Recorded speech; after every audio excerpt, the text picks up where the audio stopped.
បាទជំរាបសួរបងប្អូនបាទសេកាឡាទាំងអស់គ្នាម្ដងទៀតបាទស្វាគមន៍មកកាន់ដើមឆ្នាំ2026វីដេអូឃ្លីប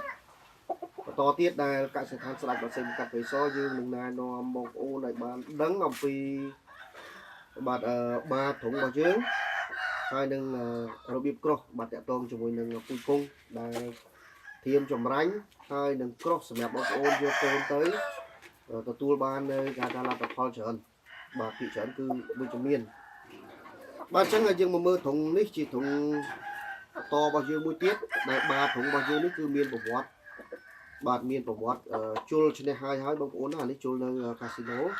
ឈ្នះហើយអានេះប្រើផ្លែណាបងប្អូនណាហើយអ្វីដែលសំខាន់ជាងគេនោះគឺផែនស្អាតបាទផែនស្អាតអានេះដាក់ប្រកាត់មួយរយៈណាបងប្អូនណាប្រកាត់មួយរយៈបានវាធ្លាក់រូបបាទកាលវានៅពេញរូបវាស្អាតមែនទេអាបានស្អាតណាក្រាស់ធំដៃល្អហើយចង្វាក់ជុលល្អផ្លែអាបានេះស៊ីវបងប្អូនណាបាប្រភេទស៊ីវហើយមេដែលដាក់នេះគឺមេនេះខ្ញុំអត់លាក់ឈាមទេមេនេះគឺឈាម50បងប្អូនណាមេនេះកេលសូអេស៊ីល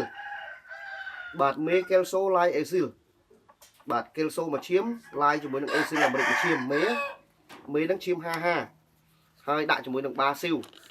អញ្ចឹងកូនវាចេញមកនេះគឺសម្រាប់បងប្អូនដែលគាត់ទន្ទឹងរង់ចាំឈ្មោះខ្ញុំនិយាយថាចេញមកឈុតប្រយុទ្ធហ្មងបាទវាយជើងនឹងទៅស្រួយហើយអាបានេះអាចនិយាយបានថាខំក៏ខំក្នុងក៏ល្អហើយយើងដាក់ជាមួយនឹងកេលសូអេស៊ីលទៀតមិនបាច់និយាយទេឈុតនេះខ្ញុំមាននិយាយថាចេញមកឈ្មោះល្អជាងមេបាទចឹងបងប្អូននៅឃើញហើយមេទាំងអស់នេះមានមេខ្លះនឹងចឹករួមស៊ីរួមគ្នាវាលកកអស់ហើយដូចពាក់អាវវាក្លៀកចឹងបាទអញ្ចឹងធម្មតានេះការប្រកាសគឺវាតែងតែប្រឈមហើយបាទតាក់ទងទៅនឹងចឹករួមចឹកអីគេស៊ីហ្នឹងវាតែងតែមានហើយក៏ប៉ុន្តែយ៉ាងណាក៏យើងនៅតែបន្តបាទរក្សាគុណភាពហើយនឹងក្រោះអីដែលថ្មីស្វែងរកអីដែលថ្មីជូនបងប្អូនយើងពីមួយជំនាន់ទៅមួយជំនាន់បងប្អូនមកឥឡូវបើសិនជាយើងអត់អាប់ដេតទេណាបាទបើសិនជាយើងអត់អាប់ដេតទេអត់ទាន់សម័យកាលគេទេព្រោះដោយសារតែពីមួយឆ្នាំទៅមួយឆ្នាំត្រង់នីមួយហ្វាមនីមួយគឺគេអាប់ដេតថ្មី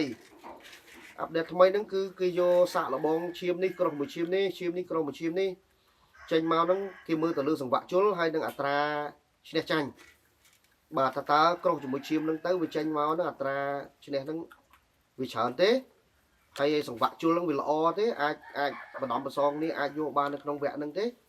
បាទហ្នឹងគេតាមដានអញ្ចឹងបាទតាមដានបាទអញ្ចឹងហើយចាក់ស្ដែងរាល់ថ្ងៃនេះអត់លាក់បាំងទេគឺកសិដ្ឋានស្ដេចបាសេបង្កាត់បេសគឺយើងតាមណាស់បងប្អូនតាក់ទងទៅនឹងសង្វាក់មួយឆ្នាំបាទរបស់មន់មួយស្ទើអីបន្ថែមអីបថយអីឈាមខ្លះដាក់មកអត់ស៊ីគ្នាទេបាទបងប្អូនឈាមខ្លះដាក់មកអត់ស៊ីគ្នាទេវាដូចហ្សែនវាអត់ចាប់គ្នាបាទហ្សែនវាអត់ចាប់គ្នាអញ្ចឹងប្រកាត់មកគឺអត់ល្អទេមានខ្វេជើងខ្វេដៃអី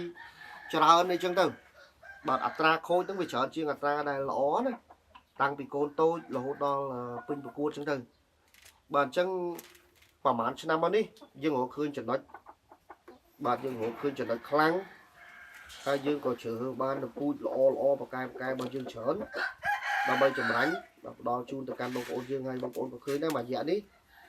កូនប្រកាត់កសិដ្ឋានស្ដេចបាសីបង្កាត់បេសអត្រាឈ្នះច្រើនខ្លាំងហ្មងសម្រាប់ចុងឆ្នាំ2025ដើមឆ្នាំ2026អត្រាកូនប្រកាត់ចេញឈ្នះច្រើនបាទហើយវាយដល់កបងប្អូនឈ្នះចាញ់ឯងក៏ល្អមើលដែរហ្នឹងហើយអរគុណច្រើនបាទពេញចិត្តចង់សួរនៅព័ត៌មានលម្អិតព័ត៌មានបន្ថែមពាក់ព័ន្ធទៅនឹងបាក់សីកីឡាកសិដ្ឋានស្ដេចបាក់សីបង្កាត់ព្រៃសនិងសេដ្ឋីបងបាទអរគុណ